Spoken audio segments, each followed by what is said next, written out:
Well, you seem like a decent fella. I'd hate to kill you. You seem like a decent fella. I'd hate to die.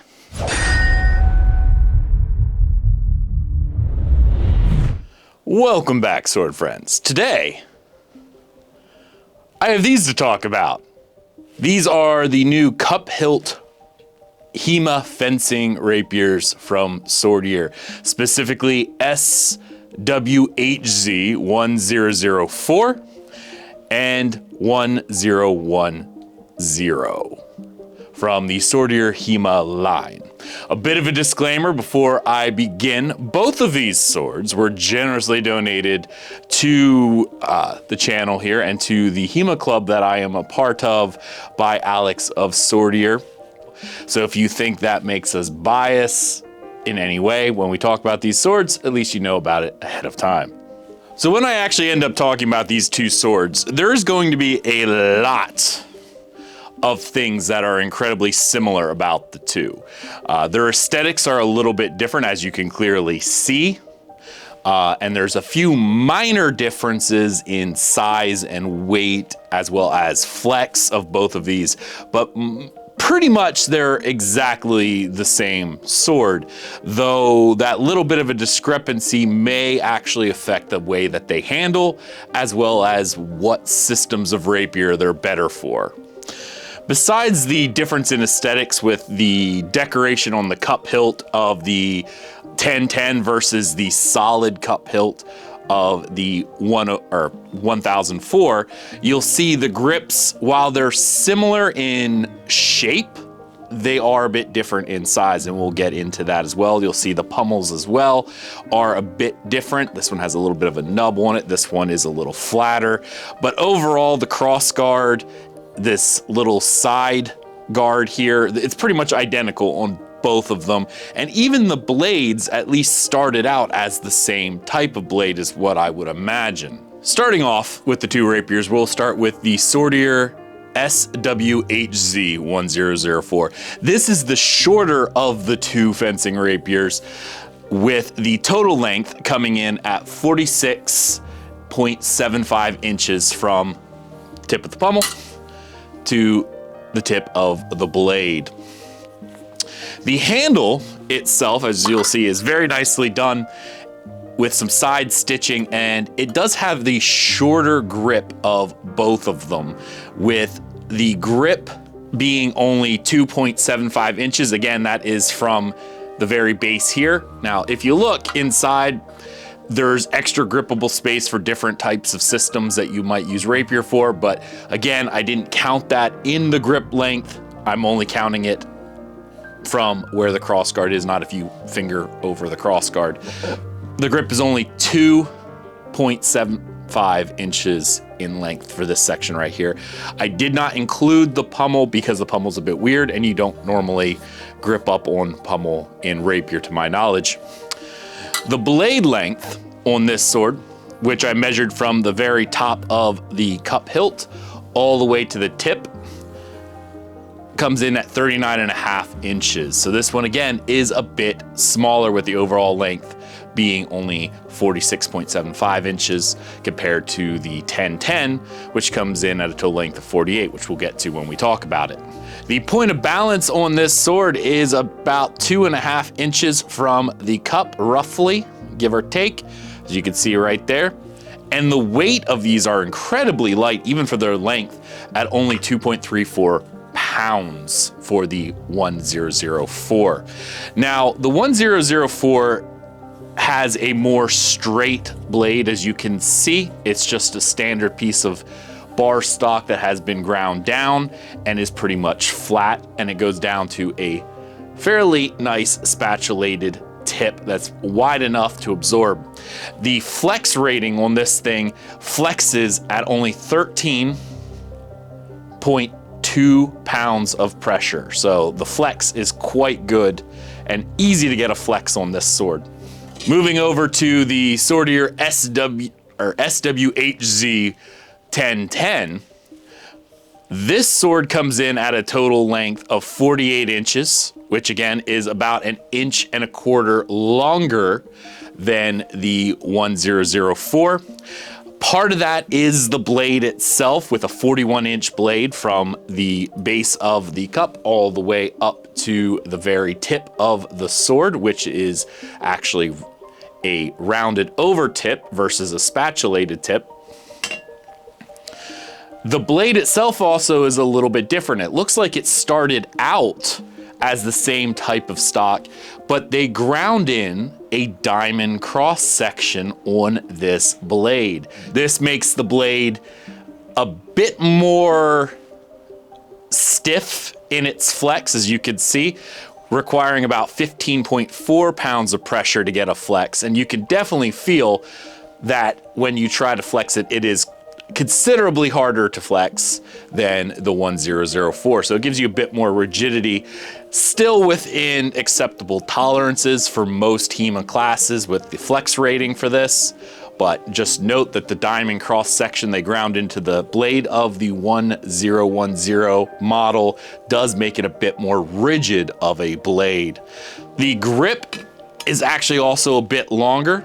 Once again, I measured it the same way, did not include the pummel and the extra finger space up here underneath the cup hilt, only the actual grippable side being 3 inches.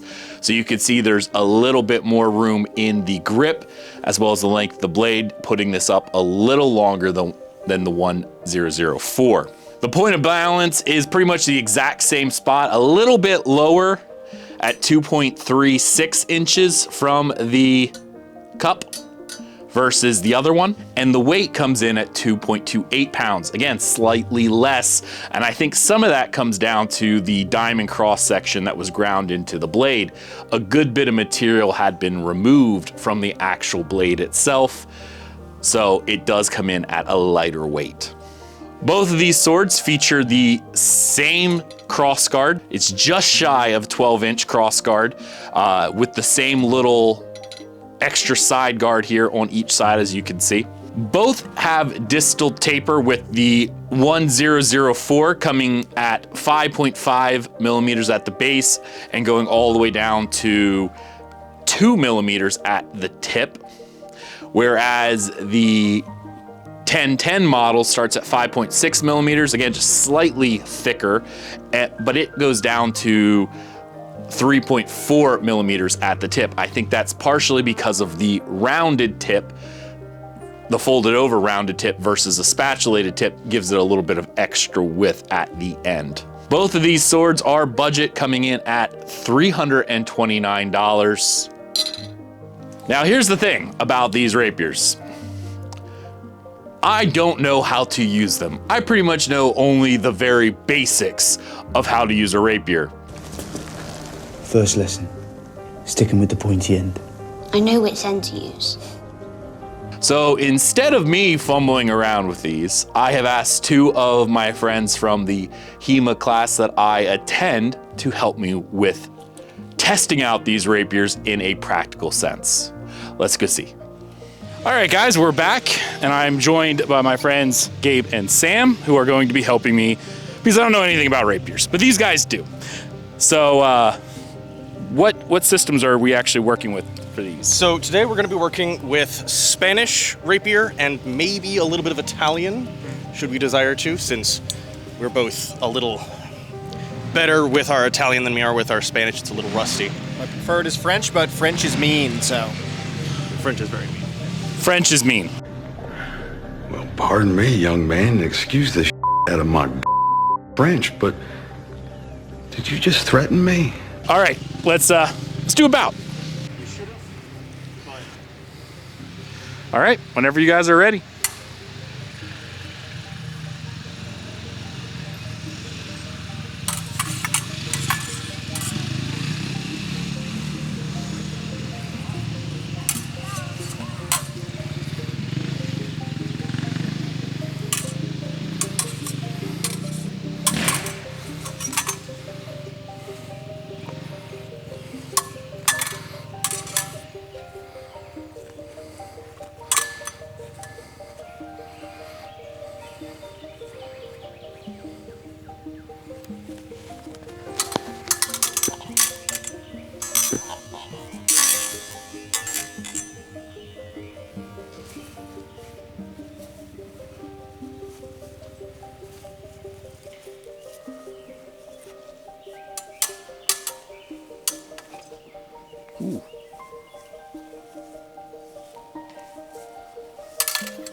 Quite certainly.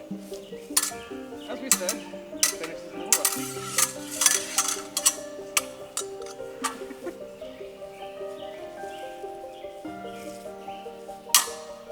Nice. Perfect.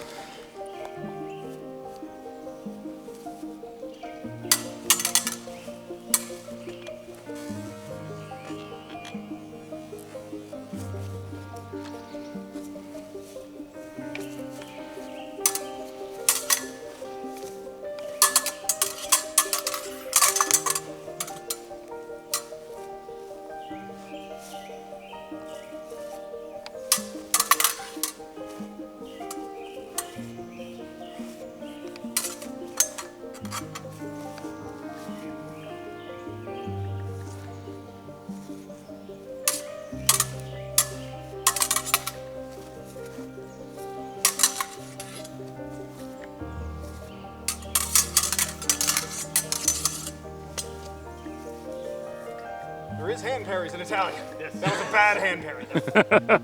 Seems like a good way to cut your hand.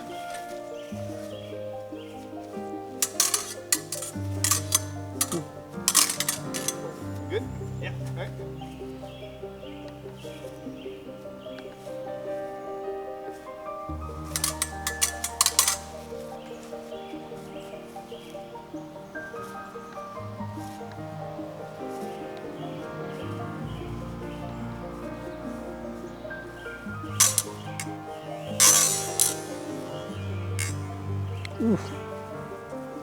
Nice. There's something that I have always wanted to try, and now feels like the time. Of course.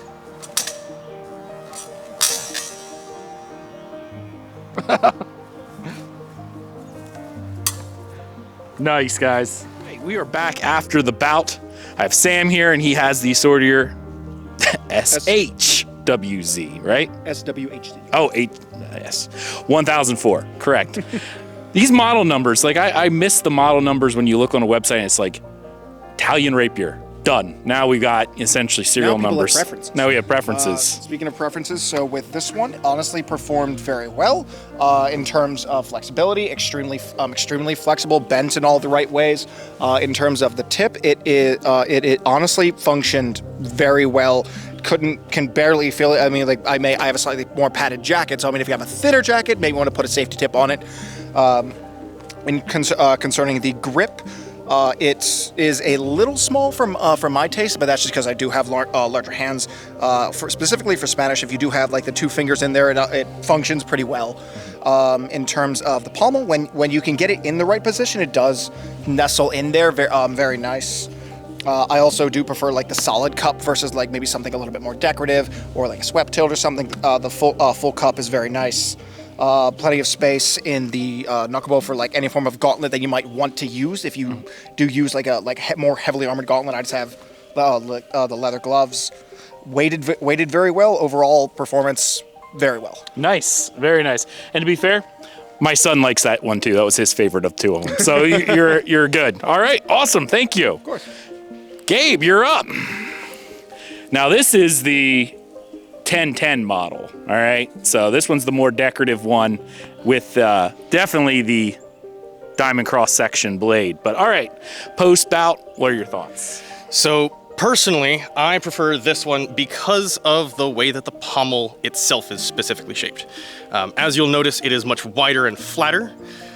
This by itself fits much more neatly into the way that my palm and my wrist likes to hold the rapier.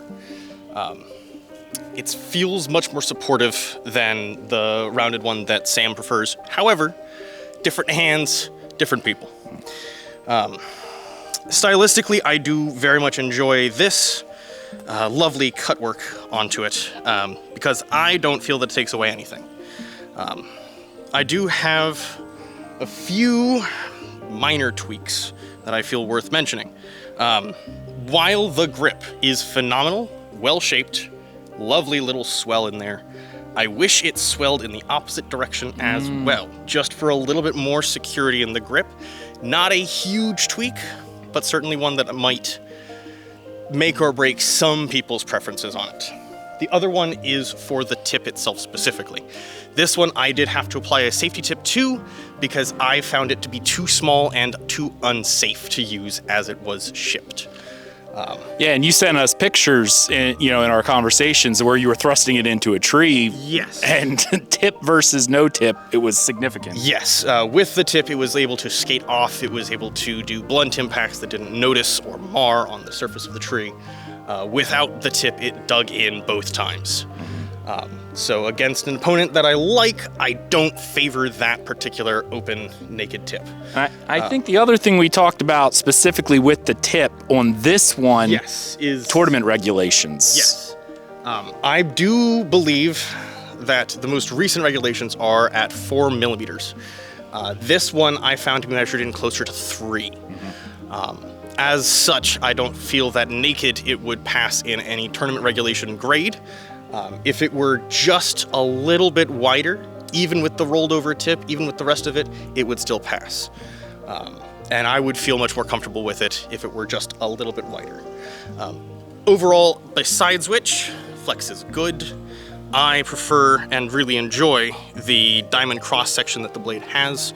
It's elegant. It's elegant. It feels like a real sword, and more importantly to me, this feels like a blade I would trust my life to. Whether I'd trust it to my opponent's life is a separate deal.